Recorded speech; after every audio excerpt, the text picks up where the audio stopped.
Hey guys, welcome back to Holly's Garage. My name is Charlie and today we'll be making over this solid pine dresser from IKEA.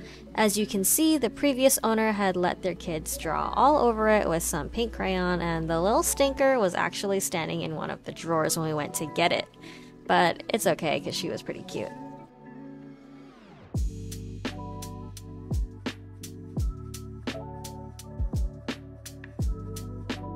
So all of the drawers have white bottoms, except for this one, which means that when it was installed upside down. So we're gonna have to take it apart, flip it, and then it will match the rest. So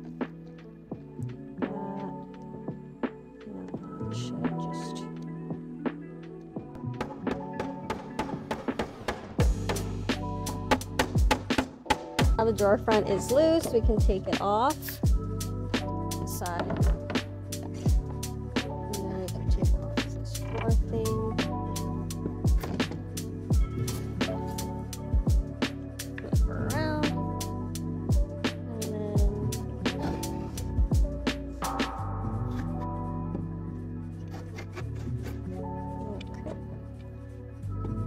All right. That was right.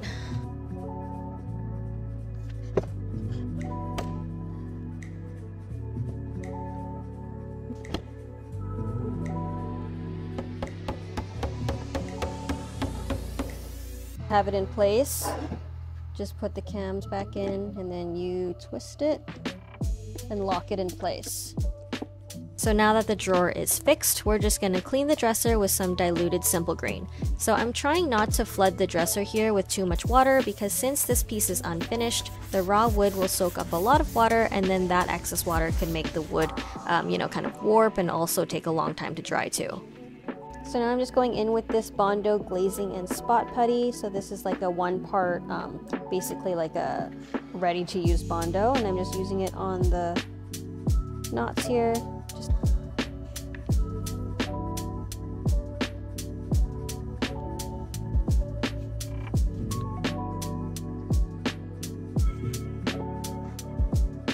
We're gonna sand down the filler now with 220 and just do a general scuff sand. And I want to be pretty gentle with it because since it's unfinished wood, it's porous and it's also kind of rough, so I'm confident that my primer will really grab onto the piece.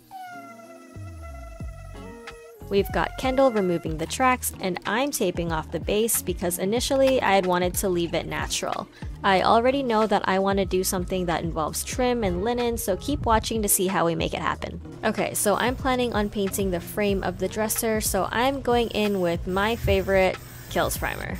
It's an oil-based one, so that's great for a dresser like this where everything is raw wood in order to prevent bleed through and then also to cover up those crayon stains that didn't want to come out. I love that it comes in a spray because it makes it really easy to apply with no cleanup. But it does dry a little rough, so remember to sand down your primer. Matter of fact, sand between every coat that you do. I know it's tedious, but it makes such a big difference. Kendall's taking over for me here, but do you see that attachment that he's got? So that hooks onto the can and it gives you a trigger to pull instead of having to hold your finger down, which can be pretty tiring for your hand.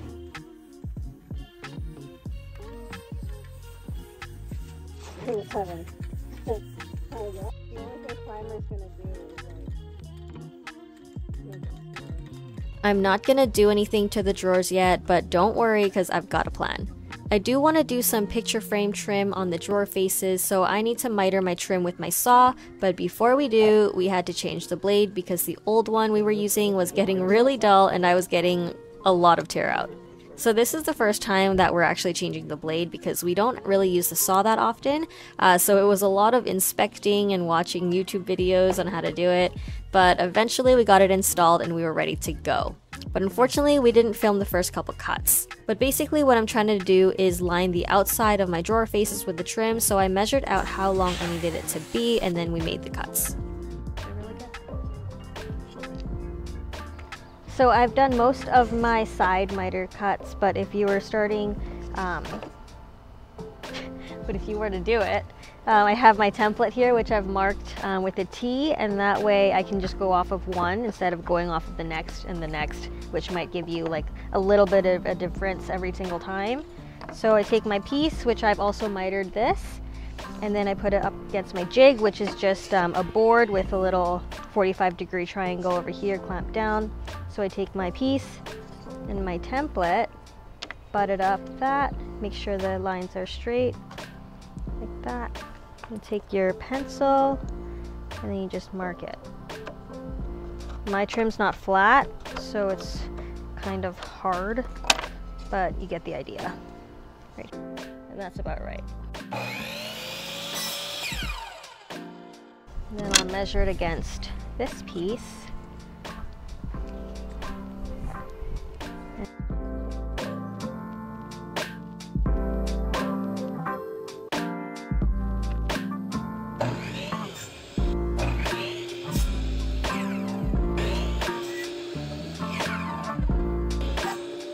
So essentially I'm trying to get it to look like this. So I have to make sure that all my trim pieces are trapezoid shaped when I'm done. And every time I'm done to cut, I hold it up to my template, and then if it's a little bit off, then I'll just shave off a little bit from the side until it's exactly right. Whenever you're using a power saw, you do want to wear eye protection. I'm not, because I was being stupid, but protect yourself. So after all the trim is done, we're gonna move on to paint. I chose Deep Onyx by Glidden. I've never used this brand before, so I wanted to know about the coverage and how well it performs. Anyway, I'm straining the paint into my paint sprayer before thinning it out about 25%. I'm using the HomeRight gun today, and if you've been here before, you know I love to spray on my paint. You can, of course, do it by hand if you like, but a sprayer is so reliable, it gives a really professional looking result, and not to mention it's a lot quicker.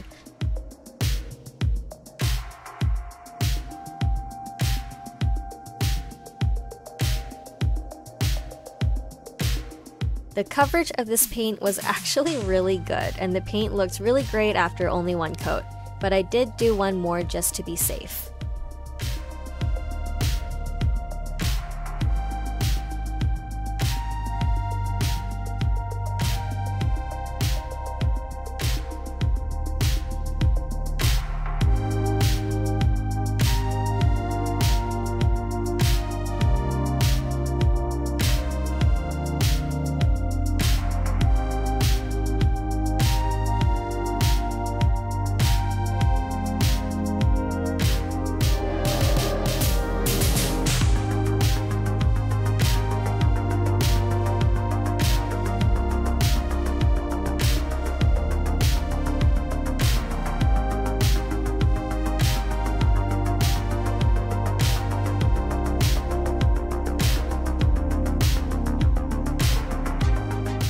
Okay, so here's the plan. I want to do linen fronted drawers, kind of like the really trendy, cane fronted drawers that we've been seeing all over Instagram and YouTube lately. I wanted to do linen though because it was a little different. I also like how the pattern of the linen was just a little bit more homogeneous looking. So I measured out and cut my linen, and when I had all my strips done, I sprayed some Gorilla Glue adhesive all over the drawers, and then I pressed that fabric flat down on the drawers with the 1x3. In hindsight, I should have really flooded it with this glue because I did end up getting some lifting, which I was actually able to fix later.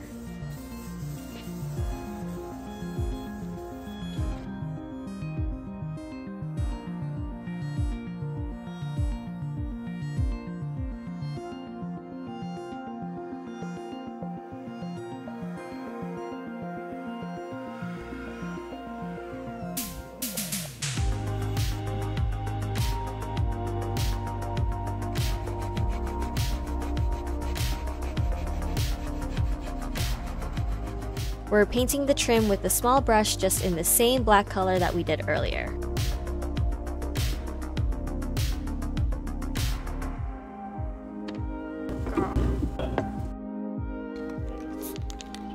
So now that we have all our trim painted, I'm just going to spray some of this spray adhesive on the backs, line it up, and then after that's on, we will brad nail just to have it in place. And then we will be done with the molding.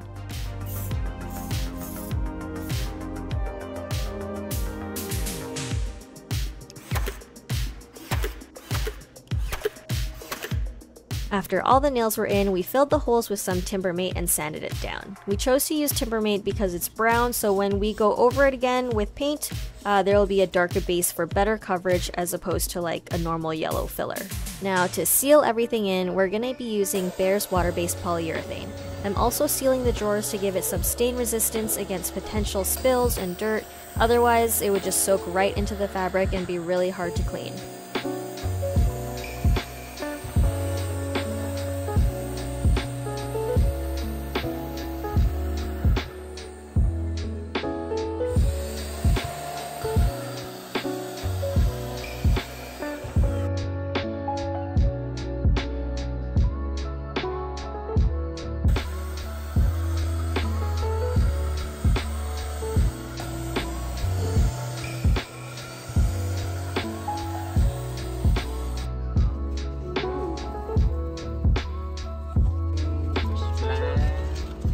Here you'll see the lifting or bubbling that we were getting that I was talking about earlier, and I was getting a little worried that I wasn't going to be able to, make them look good and flat, but in the end it all worked out. When we took off the tape off of the base, I thought that it still looked kind of off, and I thought it was because the legs were a little bit too long, so we took our pole saw to it and cut an angle on the first two legs just for less of a boxy look.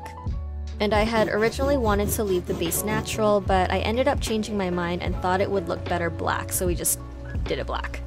So here, I'm addressing the bubbles in the fabric just by ironing it, and then that seemed to fix it.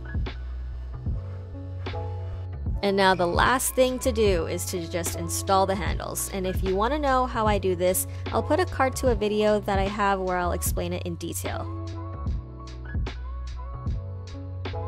And just like that, we've transformed this boring old IKEA dresser with all of the unique artwork on it into a beautiful and modern piece of furniture. And look, no more bubbling! I'm so glad that the iron trick worked out for me because that was like the main issue for me. I really didn't want it to look DIY, and I have to say, it really doesn't. And check out the finish on that top. It's so smooth, and the Glidden paint actually performed really well for me. So that's all from me today. Thank you so much for sticking around to watch this transformation. I hope you liked it because I really enjoyed making it come to life. And if you liked this video, then make sure to subscribe and comment down below to let me know your thoughts. And I will see you next time. What? Never seen dog hair before? Okay, I'll be serious.